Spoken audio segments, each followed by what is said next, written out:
شروع اللہ کے نام سے جو بڑا مہربان نہایت رحم والا ہے۔ رات کی قسم جب دن کو چھپا لے، اور دن کی قسم جب چمک اٹھے، اور اس ذات کی قسم جس نے نر اور مادہ پیدا کیے کہ تم لوگوں کی کوشش طرح طرح کی ہے، تو جس نے خدا کے رستے میں مال دیا اور پرہیزگاری کی اور نیک بات کو سچ جانا،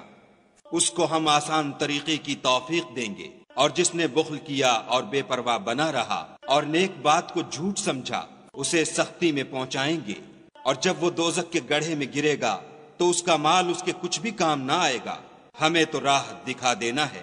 اور آخرت اور دنیا ہماری ہی چیزیں ہیں، سو میں نے تم کو بھڑکتی آگ سے متنبع کر دیا، اس میں وہی داخل ہوگا جو بڑا بدبخت ہے، جس نے جھٹلایا اور منہ پھیرا، اور جو بڑا پرہیزگار ہے وہ اس سے بچا لیا جائے گا۔ جو مال دیتا ہے تاکہ پاک ہو، اور اس لیے نہیں دیتا کہ اس پر کسی کا احسان ہے جس کا وہ بدلہ اتارتا ہے، بلکہ اپنے خداوند اعلیٰ کی رضامندی حاصل کرنے کے لیے دیتا ہے، اور وہ ان قریب خوش ہو جائے گا۔